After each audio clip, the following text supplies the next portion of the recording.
the glory days at the stick. From who's got it better than us to brick by brick. It's always the 49ers way, from off-season to game day. Yeah, we talk back. It's the 49ers Cutback.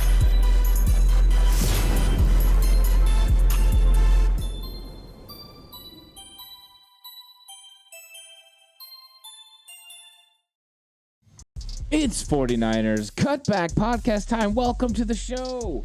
Going to talk about Brock Purdy, all the news coming out of OTAs. And it's good news for the San Francisco 49ers. It's good news for Brock Purdy.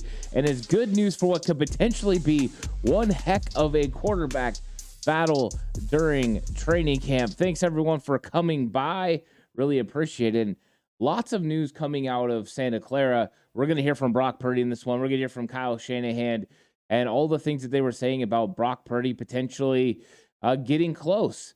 And close, what does that mean? Well, that's what we're going to go through here. So Brock Purdy has always been thought to be what the 49ers wanted to be, the week one starter. Of course, Trey Lance, the 49ers spent so much draft capital on him, but the leader in the clubhouse term was used by John Lynch when they were discussing Brock Purdy near the time he was going to have surgery. Brock Purdy had surgery March 10th. That was delayed from his original February 22nd designation for surgery due to swelling. So there has been a thought that maybe Brock Purdy's diagnosis and timeline for him coming back had been pushed back due to the fact that he had that surgery late. They had to wait for the swelling to go down. They thought that that was the best possible way for him to have a successful surgery because he was having a surgery that many haven't been familiar with. This used to be something that if you're a baseball fan, you heard of UCL tears as part of Tommy John surgery. And Tommy John surgery was at least a year, in some cases 18 months. It was a significant injury that could sometimes end baseball careers. So hearing about quarterbacks getting it, it wasn't good. But there have been quarterbacks that have had UCL tears. But lately, they have been using a different type of surgery to put a brace in there and give it support. And this has limited the amount of time it takes to come back. They have regained strength. It has been a very successful format that they've done, yet they've only been doing it the last 10 years. So they had to make sure they waited for Brock Purdy to potentially get it right. And ESPN came out with a great article breaking it down completely. And Dr. Jeff Dugas is the one that came up with this surgery. He was working with Dr. James Andrews, one of the most prolific surgeons in the entire world in Birmingham, Alabama. And they said, hey, we got to come up with something in place of Tommy John. And they came up with this. And what's so great about it, and this is going to kind of go into the timeline for Brock Purdy, is the return to play rate for this surgery is 93% following this procedure compared to Tommy John's 86 to 88%. So it's more successful. It's a lot quicker timeline for recovery. Those things are huge. What I found really interesting, because remember the surgery is March 10th. Here we are right now, and we're at the end of May. So, I mean, it hasn't been that long. We know that the 12-week period was going to be the first part of June, and this thing was definitely going to be reassessed after 12 weeks of post-surgery. So we're getting close to that. And this is exactly what Jeff Dugas said in the article. If everything progresses as expected, the throwing progression starts 10 to 12 weeks into recovery. It begins with throwing a half-weighted football and builds to throwing a prescribed number of balls at a fixed effort and distance. The final portion of the rehab is mimicking a game week by throwing roughly the same number of passes an NFL quarterback would have during the regular season. So 10 to 12 weeks. Well, then we had some comments from Brock Purdy about where his progress is. And this is what Brock Purdy had to say about his current progress with his injury. Yeah, I'm not necessarily sure, like, in terms of, the timeline and are we on schedule. We've just been taking it, from what the physical therapist, the surgeon, what they've said, what it looks like with guys that they've worked on, like, hey, this is like the next step, and we've just been following the plan. And really it's just how your arm feels on a day-to-day basis and a week-to-week basis, and you go from there and you make decisions from there. So that's just where we're at. He's not really ready to put a set time, but he's just doing exactly what the physical therapist says, what the doctors are telling him to do as part of the rehabilitation. Well, Jeff Dugas said, we're getting to that point where potentially he could start throwing a football, right? 10 to 12 weeks. During Kyle Shanahan's interview, he said that Brock Purdy was going to start throwing the football next week. And with that being said, that's week 11. So Brock Purdy's right in the normal window for recovery. It was Nick Mullins who had the surgery before, and 49er fans are definitely in tune with who Nick Mullins is. And he was throwing 4 months post-surgery. So this is not something that's out of the question for UCL surgery. And Brock said he's lifting weights. He's doing all the normal activities that you would normally do. So it appears he's regained his strength in his elbow and has come to the point where he's going to start throwing the football. He even mentioned working with quarterback coaches down in Florida, in Jacksonville, to make sure that his motion was correct as he comes back. So what is the propositions for him being ready for week 1? Is this something that could potentially happen for the San Francisco 49ers? Of course, it's what John Lynch and Kyle Shanahan have been saying they've hoped would happen. It's what they've hoped the timeline was going to work out. Well, here's what Kyle Shanahan had to say about the likelihood of Brock Purdy being able to start week 1 for the San Francisco 49ers. Yeah, it's not really a moving target. It's that only God knows, and it's all estimates. So it depends what quote people have got from me. But, I mean, we're hoping for week 1. And I feel pretty optimistic about that. That's what we're hoping for. He'll be ready to play in week 1, and usually that doesn't mean that's the day he comes back. Usually you got to come before that to make that goal, and that's kind of the goal we're hoping for, and don't have any reason to think differently.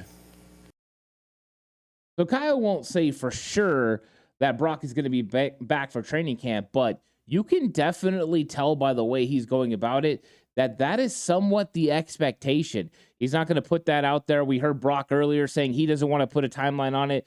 They don't want to set timeline so that way people can point to a day and say, hey, this is when Brock is supposed to be back. They want to leave it more fluid just in case something happens. He has a setback, whatever that may be. But you can tell Kyle Shanahan expects him to be back because he said, yeah, we want him to be back for week 1. That would mean he has to come back prior to week 1. Right. And this is what we've said from the entire time that the injury happened. The timeline usually landed just before week 1. All of us knowing that that's not really a realistic case for Brock Purdy to start game 1 of the season. Brock Purdy would have to come back just at the end of training camp, at least during preseason, to be able to get the practice time, be able to get comfortable, fluid, and for the team to feel comfortable with him throwing the football, in a lot of different type of strenuous situations during the game. So he's going to have practice time. He's going to have to be checked out, week in and week out, day in and day out about how he's able to handle throwing the football. Kyle talked in the interview about him simulating all of his footwork, all of his drawbacks, everything with a towel in his hand. And he said it's not something that's just the surgery, but also quarterbacks do this to kind of save their arm.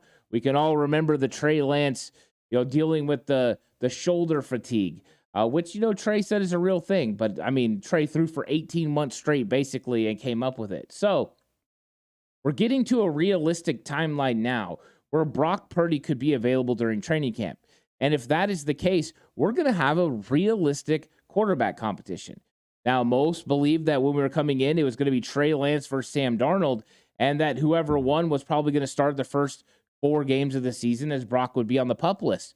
But listening to what Kyle Shanahan has had to say, the fact that Brock Purdy is going to be throwing by week 11 of his recovery, it seems to trend towards the direction of Brock Purdy coming back at some point during training camp. Does that mean he's available that first practice at the end of July? I don't think that means that for sure, and I don't think they want to put that out there.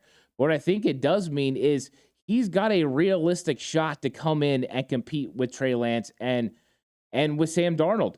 And I think Trey Lance knows that he's got to go out there and prove everything he can during OTAs. He's got to leave no stone unturned as far as his development, because the chances of Brock Purdy coming back and taking that job are good for the mere fact that we've heard John Lynch say Brock Purdy's the leader in the clubhouse. That automatically puts him there. But you have to be on the field to be able to hold your spot. Brock Purdy's not there and able to practice, then Trey Lance is going to assume that number 1 spot, and he's going to do well. He also recovered from an injury and from all accounts is looking really good. and he's a very talented football player. So who wins this job is interesting. Brock Purdy coming back early definitely makes it more difficult for Trey Lance and Sam Darnold to potentially win this spot. So let's listen to Brock Purdy about what he says about potentially being ready for week 1. Yeah, I mean, I think for sure, like I feel good. Arm is feeling good. So to say I'm going to be ready by this time or this time, I just, we're not trying to label any kind of timeline like that. For sure, though, like that's a goal, right? To you want to be ready for the season, and if that's the case, great. But like I said, we're just taking it one day at a time, and don't want to say anything that we regret down the road or whatever. So that's the goal, right? I mean, that he's saying it. Yeah, I want to be back for week 1. That's my goal. But we know this is a long-term thing that we have to make sure we handle the right way. So let's not, say for sure this is going to happen. I'm not going to push myself beyond what I'm expected to do or what I should do according to the trainers that I work with and the doctors who give me the information that I need. And I think Brock Purdy knows that, hey, if something happens and you're not ready to go week 1, you do have Trey Lance and Sam Darnold, and you could feel comfortable about this quarterback room. But he knows that that's his best chance to retain the quarterback position, is to be ready and be himself for week 1. If he is, likely he'll be the starting quarterback in San Francisco early on in the season. If not, it could get more interesting. If Brock Purdy doesn't come back during training camp and he's unavailable for week 1, and all of a sudden he's on the PUP list for the first 4 games, wouldn't that mean Trey Lance has 4 opportunities in 4 games to go out there and tear it up? And the one thing we've learned, especially in San Francisco, if you get a quarterback that plays at a high level, just because there's an injury doesn't mean you're going to get your spot back. This was very clear with Alex Smith and Colin Kaepernick. And, of course, that was Jim Harbaugh as coach. But Kyle Shanahan knows the name of the game. And you want the quarterback that's out there playing the best. And if Trey Lance is hot and he's playing at his very best, why would you pull him off the field? But Brock Purdy knows that he needs to make sure he's out there. Kyle Shanahan wants him out there because of the spectacular play he had last year. And also, he knows this team is just better with 3 very talented young quarterbacks. It's going to be an interesting offseason, but it does appear now that Brock Purdy could be back during training camp and potentially back for week 1 of the regular season, meaning the 49ers quarterback situation got a little bit clearer. And why do I say clear? It's not so much clear who's gonna play, but it's clear the 49ers are going to have a very talented quarterback there, and they're going to have plenty of talent behind him. So Brock Purdy, will he be back? I think that's one of the fun things to watch, but it's looking like it's trending in that direction for the San Francisco 49ers and for Brock Purdy. Let me know what you think in the comment section down below. Do you think Brock Purdy is going to be ready to go week 1? Do you think this will be fun competition if Brock is out there going against Trey, going against, Sam Darnold? Or, will that hurt the amount of snaps that Trey gets, and Trey needs all the snaps? I'm curious what everyone thinks and who they would have as their quarterback 1. Thanks for watching the video. Like if you haven't already. I really appreciate that. Subscribe to the channel if you haven't already. 125 subs away from 4K. Moving and grooving in that direction, so appreciate everyone that subscribed recently. This is going to be a fun offseason. The 49ers have some very talented players. Battles all over the place. Why not have one at quarterback as well? It's going to be a lot of fun. Can't wait to see who ends up winning the job and if Brock Purdy is really back for training camp. Woo! It's going to be exciting. Good news from the 49ers. Lots of content still coming up. Can't wait. Until the next one, stay safe and remember the right way is always the 49ers way.